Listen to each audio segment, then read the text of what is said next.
ಕೆಜಿಎಫ್ನ ಬೆಮೆಲ್ ನೇಮಕಾತಿಯಲ್ಲಿ ಉತ್ತರ ಭಾರತೀಯರಿಗೆ ಮಣೆ ಹಾಕಿದ ಪ್ರಕರಣ ತೀವ್ರ ಸ್ವರೂಪ ಪಡೆದುಕೊಂಡಿದ್ದು, ಇಂದು ಕಾಂಟ್ರಾಕ್ಟರ್, ಆಪರೇಟರ್ ಸೇರಿದಂತೆ ವಿವಿಧ ಗುತ್ತಿಗೆ ನೌಕರರು ಇಂದು ಕಾರ್ಖಾನೆಯಲ್ಲಿ ಟೂಲ್ ಟೌನ್ ಮುಷ್ಕರ ಮಾಡಿದರು.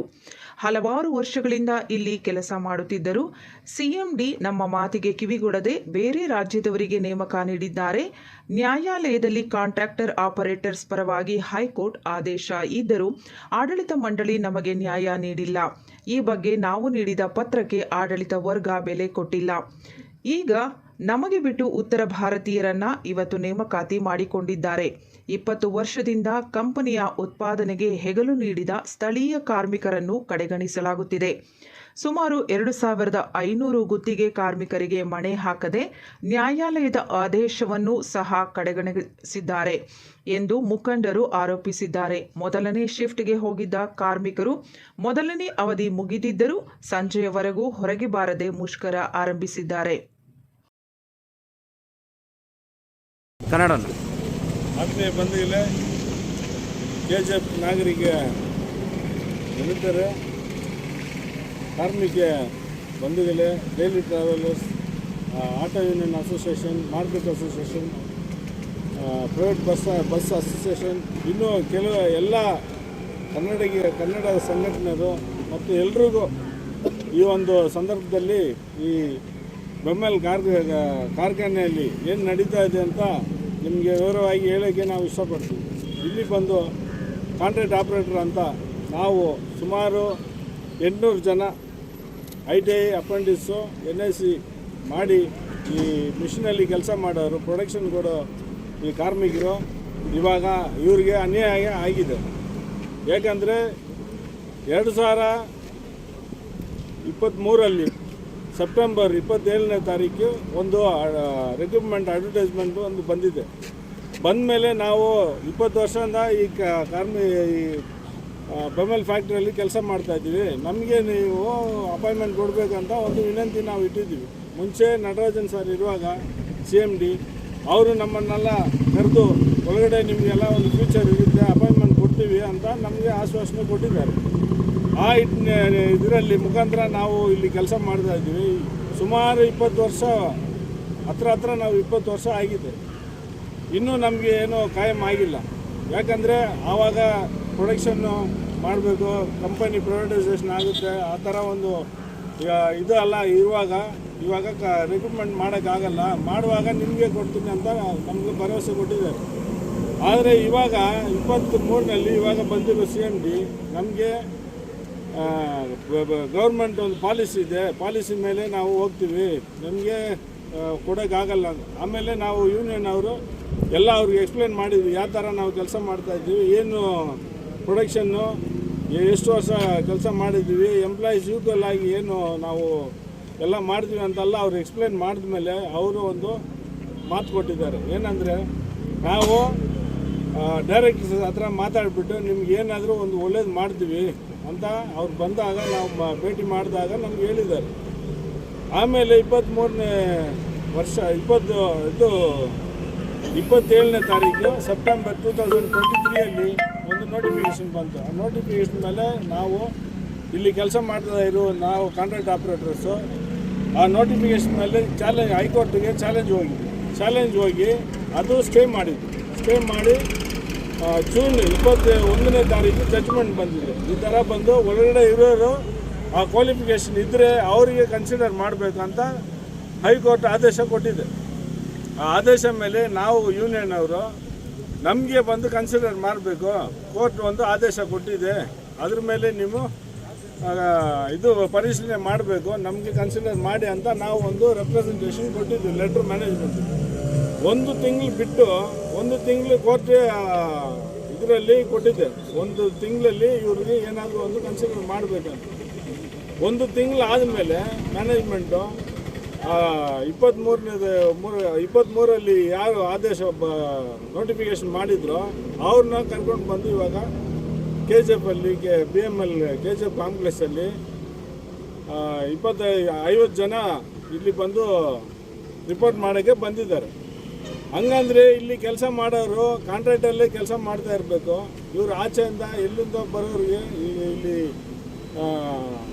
ಆಪರ್ಚುನಿಟಿ ಕೊಟ್ಟರೆ 20 ವರ್ಷ ಈ ಕಂಪನಿಗೆ ಕೆಲಸ ಮಾಡಿ ಈ ಕಂಪನೀಸ್ನ ಬೆಳೆಸಿ ಇವಾಗ ಕಡಿಮೆ ಎಂಪ್ಲಾಯೀಸ್, ಪರ್ಮನೆಂಟ್ ಎಂಪ್ಲಾಯೀಸ್ ಕಡಿಮೆ ಆಗಿದ್ದಾರೆ.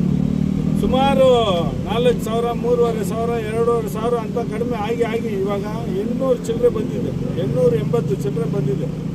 ಆದರೆ ಕಾಂಟ್ರಾಕ್ಟ್ ಆಪ್ರೇಟರ್ ಮಿಷನಲ್ಲಿ ಕೆಲಸ ಮಾಡೋರು ಕಡಿಮೆ ಅಂದರೆ 900 ಜನ ಇದ್ದಾರೆ. TCL ನಮ್ಮ ಕಾರ್ಮಿಕರು ಅವರು 1,500, ಎಲ್ಲ 2,500 ಜನ ಕಾಂಟ್ರಾಕ್ಟಲ್ಲಿ ಕೆಲಸ ಮಾಡ್ತಾ ಇದ್ದೀವಿ.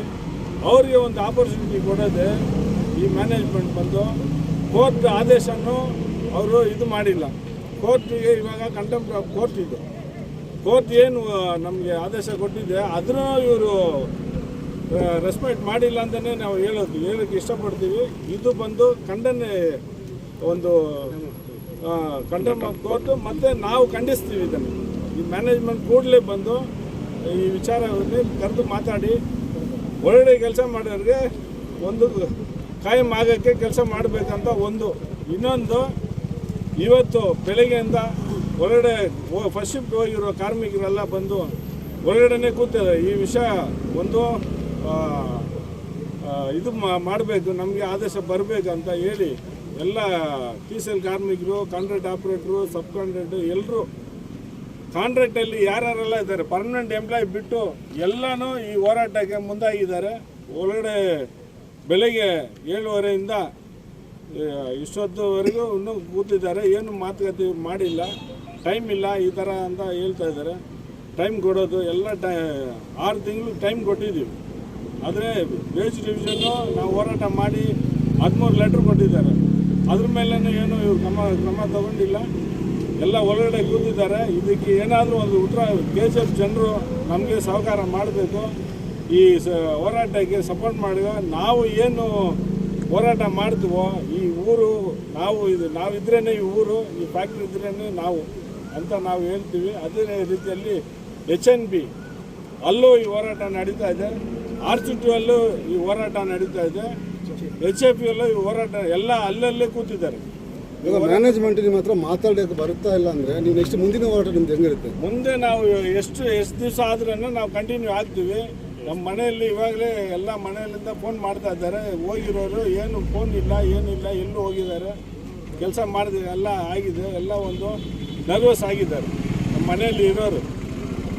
ಇದು ಹಿಂಗೆ ಕಂಟಿನ್ಯೂ ಆದರೆ ಮನೆಯಿಂದ ಇಲ್ಲೇ ಬರ್ತಾರೆ. ಈ ಹೋರಾಟಕ್ಕೆ KGF ಜನರು ಮತ್ತು ನಮ್ಮ MLA MPs ಎಲ್ಲ ಇದರಲ್ಲಿ ಬಂದು ಭಾಗ ಆಗಿ ಇದಕ್ಕೆ ಏನೋ ಒಂದು ತೀರ್ಮಾನ ಮಾಡಬೇಕು. ಇಲ್ಲಾಂದರೆ ಹೋರಾಟ ನಡೆಯುತ್ತೆ. ನಾವು ಇನ್ನೂ ರಿಕ್ವೆಸ್ಟ್ ಮಾಡ್ತಾನೆ ಇದ್ರೆ ಆಗಲ್ಲ. ಮುಂಚೆನೇ MLA ಮೇಡಮ್ಗೆ ನಾವು ಲೆಟ್ರ್ ಕೊಟ್ಟಿದ್ದೀವಿ, ಅವ್ರಿಗೆ ಎಲ್ಲ ತಿಳಿಸಿದ್ದೀವಿ. MP ಸಾಹೇಬ್ರಿಗೆ ಲೆಟ್ರ್ ಕೊಟ್ಟಿದ್ದೀವಿ. ಇನ್ನೂ ಎಲ್ಲ ಸಂಘಟನೆಗೆ ಕೊಟ್ಟಿದ್ದೀವಿ. ಮತ್ತೆ ನಾವು ಭೇಟಿ ಬೇಕಾದರೂ ಮಾಡ್ತೀವಿ ಅವ್ರಿಗೆ. ಎಲ್ಲ KGF ಜನರಿಗೆ, ಪೊಲಿಟಿಷಿಯನ್ಸ್ಗೆ ಇದು ಪೊಲಿಟಿಕಲ್ ಆಗಿ ಇರಬಾರ್ದು, ಇದು ಕಾರ್ಮಿಕರದು. ನೀವೆಲ್ಲ ಬಂದು ನಮ್ಗೆ ಸಪೋರ್ಟ್ ಮಾಡಿ ನಮಗೆ ಒಂದು ಅಶ್ಯೂರೆನ್ಸ್ ಈ ಮ್ಯಾನೇಜ್ಮೆಂಟ್ ಕೊಡಬೇಕು. ಅದಕ್ಕೆ ನೀವೆಲ್ಲ ಬಂದು ಸಹಕಾರ ಮಾಡಬೇಕಂತ ನಾವು ನಿಮ್ಮ KGF ಜನರಿಗೆ ಮತ್ತು ಎಲ್ಲ ಸಂಘಟನೆಯರಿಗೆ ಈ ಮುಖಾಂತರ ವಿನಂತಿ ಮಾಡ್ತೀನಿ. ಮತ್ತು ಏನು ಹೋರಾಟ ಇದೆ ಇವತ್ತು ಆಗಿಲ್ಲ ಅಂದರೆ ಇವತ್ತು ರಾತ್ರಿನೂ ಅಲ್ಲೇ ಇರ್ತಾರೆ. ಎಲ್ಲ ಸೆಕೆಂಡ್ ಶಿಫ್ಟ್ ಇರೋರು ಆಚೆ ಇದ್ದಾರೆ, ಆಚೆನೇ ಇರ್ತೀವಿ. ಹೊರಗಡೆ ಇರೋರು ಹೊರಗಡೆ ಇರ್ತಾರೆ. ಈ ಹೋರಾಟ ಮುಂದುವರಿಯುತ್ತೆ. MLA வந்து 100 கிலோமீட்டரில் தங்குறாங்க. எப்போ வேணாலும் வந்து பார்க்கலாம். அவங்க ஒரு 3 ஹவரில் கூட வந்து எங்களை பார்க்கலாம். ஒன்றும் பிரச்சனை இல்லை. இன்னும் ஒரு 2 ஹவரில் கூட வந்து பார்க்கலாம். அவங்க வந்து ஃபஸ்ட்டு பார்க்கட்டும். நாங்கள் அது வரைக்கும் உள்ளவே இருப்போம். மேனேஜ்மெண்ட்டை நாங்கள் நம்புறதுக்கு தயாராக இல்லை. மேனேஜ்மெண்ட் எங்களை கூப்பிட்டு பேசினா ரைட்டிங்கில் மாத்திரம்தான் நாங்கள் உத்தரவாதம் கேட்போம். தவிர்த்து வாய் வார்த்தையில் எங்களுக்கு உத்தரவாதம் வானான்னு சொல்லிட்டு வந்தோம். கடைசியாக இப்போ என்ன சொல்லிக்கிறோன்னா, எதாக இருந்தாலும் சரி, எந்த மாதிரி போராட்டமாக இருந்தாலும் சரி, நாங்கள் செய்யறதுக்கு தயாராக இருக்கிறோன்ற ஒரு உத்தரவாதத்தை கொடுத்துட்டு வந்துக்கிறோம். அதே மாதிரி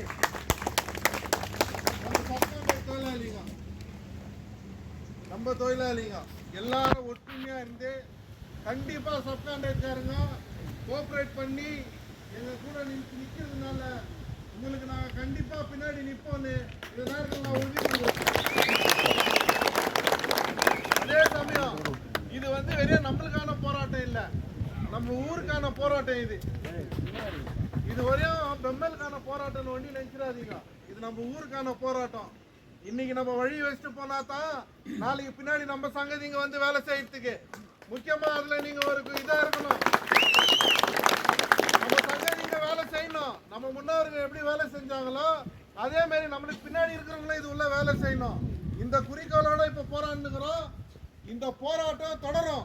அவங்க வந்து நம்ம கிட்ட பேசி ரைட்டிங்ல கொடுக்குற வரைக்கும் இந்த இடத்த விட்டு நவறதுலன்னு சொல்லிட்டு வந்துக்கிறோம். இதை கடைசி வரைக்கும் நாங்கள் கடைப்பிடிப்போம். நீங்களும் இவ கூட தீவிரமா இவ கூட உண்மையா இருந்து நீங்க கோஆபரேட் பண்ணணும்னு சொல்லி அதே சமயம் போலீஸ் கிட்ட ஒரு உத்தரவாதம் கொடுத்துட்டு வந்துக்கிறோம். எந்த பிரச்சனையும் நாங்கள் உள்ள பண்ண மாட்டோம், எந்த விதமான பாதிப்பை நாங்கள் ஏற்படுத்த மாட்டோன்னு உடனே போலீஸ் வெளியே போயாச்சு.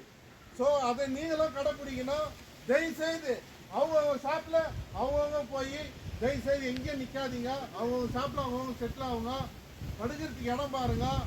ஆறாம இருங்க. ஒரு பிரச்சனை இல்லை. ஏதாவது நியூஸ்னா நாங்களே கூப்பிடுறோம். சப்போஸ் வந்தாங்கன்னா கூட நாங்களே கூப்பிடுறோம். உங்களுக்கு எதனா மெசேஜ்னா கூட நாங்களே உங்களை கூப்பிட்டு கொடுக்குறோம். தயவு செய்து அங்கே இங்கே போய் கேட்டுக்கிட்டே நிற்காதீங்க. கேட்டுக்கிட்ட என்னன்னா மொத்த பேரே வெளியே வர்றதுக்கு ரெடியாகிறான், நீங்க தான் புச்சு வச்சு நிற்கிறீங்கன்னு செக்யூரிட்டி சொல்றாங்க. ஸோ அந்த பேருக்கு எங்களுக்கு வாங்கி கொடுக்காதீங்க. தயவு செய்து நீங்க எல்லாம் அவங்க ஷாப்ல போய் செட்டில் ஆகுங்க. ஒரு பிரச்சனையும் இல்லை. நீங்க ஆறாம அவங்க ஷாப்ல போங்க. லஞ்ச் டைமுக்கு லஞ்ச் பண்ணுங்க. வந்து ஆறாம மறுபடியும் செட்டில் ஆகுங்க. இந்த தீர்வு கிடைக்கிற வரைக்கும் இங்க இது உறுதி உறுதி உறுதி.